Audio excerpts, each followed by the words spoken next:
Katanya generasi milenial itu terancam tidak memiliki rumah sendiri, kecuali mereka yang punya warisan dari orang tua mereka sendiri.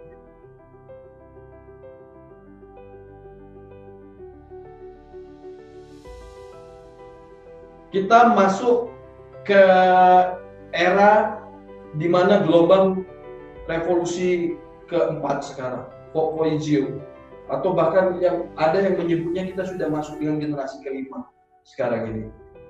Data statistik pengguna internet Indonesia itu hasil 2016, setengah dari populasi penduduk Indonesia yang 256 juta itu pengguna internet. Baik itu menggunakan banyak-banyak ya, media sosial, YouTube, Facebook, Instagram, dan lain sebagainya. Nah, itu tahun 2016. Bahkan Polling Indonesia itu melakukan survei di tahun 2018, penggunanya sudah mencapai 64%. Itu artinya sudah lebih dari setengah populasi penduduk Indonesia yang menggunakan internet sampai hari ini. Baik ya, berbagai macam internetnya ya gitu. Ada yang mengupdate berita, nyari-nyari berita melalui internet, ada juga yang mencari pekerjaan melalui internet, ada juga yang menggunakan internet untuk sosialisasi, menjaga komunikasi, menggunakan Facebook, ada juga yang sekedar majang status di Facebook atau mengunggah foto lagi makan atau biar mantannya sakit hati. Banyak ya. Terus juga ada juga yang menggunakan internet sebagai hiburan, buka YouTube, aplikasi musik, aplikasi games, dan lain sebagainya. Terkait pendidikan juga ada. Jadi berbagai macam tipologi orang menggunakan internet. Besar sekali gambarannya, 64%. Lebih dari setengah dari populasi penduduk Indonesia itu menggunakan internet saja. Terus teman-teman, kita mau apa? Apa yang harus kita lakukan? Kalau kita masih dengan pola-pola konvensional gerakan selama ini, maka kita akan menjadi generasi terbelakang yang ketinggalan zaman. Kita hanya sekedar kita mau jadi apa? Kita mau sekedar jadi penonton di tengah orang yang asik menggunakan teknologi ini, atau kita mau menjadi pengekor, atau kita mau jadi pelakor, atau kita mau menjadi pelopor, atau kita hanya sekedar mau menjadi provokator. Nah, tentukan di mana fashion kita dengan kecanggihan teknologi. Alvin Toffler bilang, siapa yang tidak dapat menyesuaikan diri dengan keadaan zaman, maka dia akan digilas oleh zaman. Jadi, apakah kita menggunakan internet generasi kelima ini hanya sekedar untuk majang status, hanya untuk sekedar main gadget, tapi nggak ada pundi-pundi ekonomi yang kita hasilkan? Kayak gitu. Kalau anak-anak gamers yang cerdas, ada tuh gamers yang bisa menghasilkan uang ratusan juta per bulan. Dia bisa online kan langsung, tembakkan langsung di internet yang bisa ditonton oleh ratusan ribu orang, sehingga menghasilkan ekonomi. Ada yang sadar bahwa YouTube itu penting, dia mencoba untuk memproduksi tayangan-tayangan yang bagus untuk kemudian bisa menghasilkan karya yang itu bisa dijual ke publik sehingga menghasilkan ekonomi. Bahkan orang-orang yang cuma cengengesan banting motor aja lalu diupload ke YouTube itu bisa menghasilkan uang. Ada orang yang cuma pamer perabotan rumah tangga bisa jadi miliarder. Nah, apalagi kita kelompok terdidik yang belajar di kampus, yang dapat ilmu di kampus, yang bisa komputer, yang otak kita sehari-hari diasah dengan buku, ya gitu. Berhadapan dengan dosen, terdidik, tercerdaskan. Kalau seandainya kita tidak pandai untuk menggunakan kecanggihan teknologi komunikasi ini, maka kita termasuk golongan yang kufur terhadap nikmat yang Allah berikan kepada kita. Banyak hal bisa kita lakukan. Saya nggak usahlah cerita tentang siapa pendiri Facebook, teman-teman sudah paham semua, YouTube dan lain sebagainya. Mungkin kalau kita ingat baca-baca di internet ya, katakanlah itu ada Ahmad Zaki, ownernya Bukalapak, itu kekayaan dia 105 juta dolar AS atau sekitar 1,51 triliun. Karena dia punya platform dagang melalui Bukalapak. Nanti teman-teman bisa baca sejarahnya. Terus Nadiem Makarim yang hari ini jadi Menteri Pendidikan yang punya Gojek, kekayaannya sekarang itu 1,44 triliun. Terus ada juga Patrick Walujo ya, itu dia punya kekayaan 2,89 triliun. Pernah punya North Star. Terus juga ada pemilik Traveloka, Ferry Munardi, kekayaannya 2,9 triliun atau setara 145 juta dolar Amerika Serikat. Pemilik Tokopedia, William Tanuwijaya, itu mempunyai kekayaan 1,87 triliun.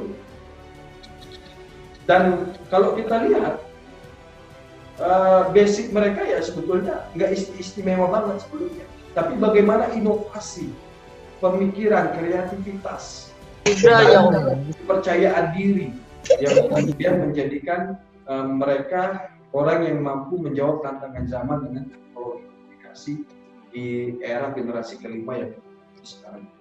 Jadi jangan sampai kecanggihan teknologi kita hari ini itu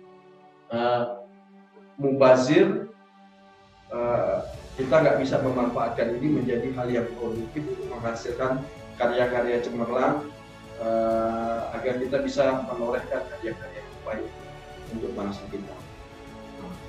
Kita mau apa dengan teknologi hari ini? Hanya sekedar posting status untuk berharap banyak like, supaya mantan nyesel atau berharap CLBK, atau sekedar laman Facebook kita, laman Instagram kita menjadi tempat curhat yang menganga begitu saja, sampai segala keluh kesah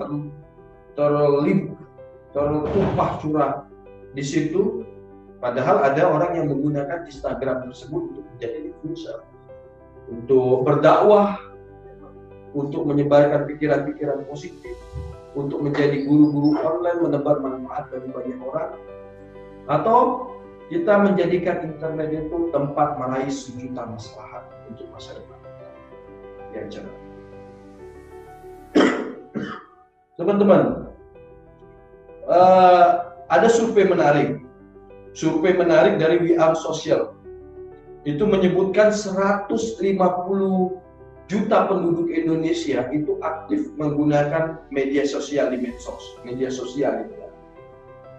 Jadi sekitar 88% itu menggunakan YouTube, terus kemudian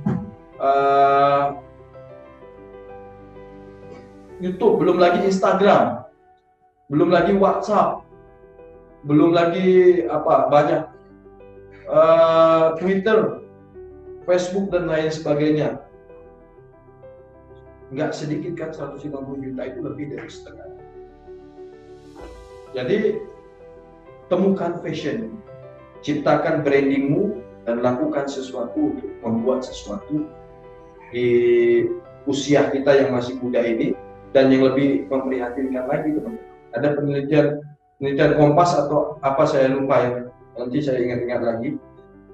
Katanya generasi milenial itu terancam tidak memiliki rumah sendiri, kecuali mereka yang punya warisan dari orang tua mereka sendiri. Terancam karena persaingan sangat ketat, mencari pekerjaan susah kecuali bagi orang-orang yang kreatif. Setidaknya ada 5 kesalahan milenial yang akan membuat mereka sengsara di masa tuanya. Yang pertama itu terbiasa menunda pekerjaan. Teman-teman, menunda pekerjaan itu sama dengan akan menumpuk masalah kita di waktu-waktu ke depan. Jadi biasakan diri untuk tidak menunda pekerjaan.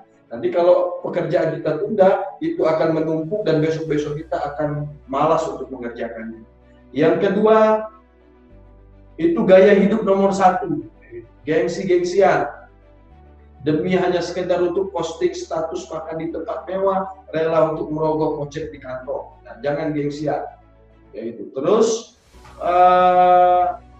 tidak gemar untuk menabung. Nah, supaya kita menjadi generasi milenial yang punya masa depan nanti, kita juga harus mempersiapkan diri untuk punya tabungan sekarang. Terus jangan lupa untuk jangan lalai untuk berinvestasi. Yang kedua, yang terakhir adalah contohlah Bapak dosen Koboy Abdan Syapurah yang sudah punya usaha di bidang pertanian. Sekarang ini dia menjual bibit-bibit tanaman yang bisa dikemas. Tinggal saran saya bagaimana bekerja sama dengan platform online untuk menjual produk-produknya supaya nanti kegiatan yang dilakukan tidak profesional.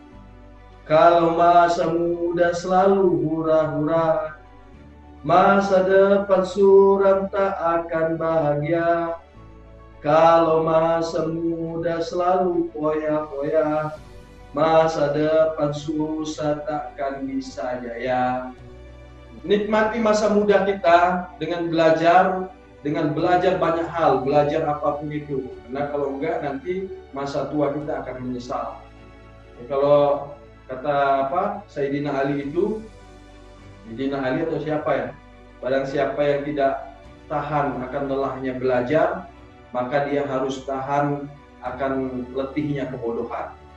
Terus itu. Jadi jangan lelah untuk belajar. Karena kalau kita nggak belajar, kita akan jadi orang bodoh dan kita akan lelah dengan kebodohan kita.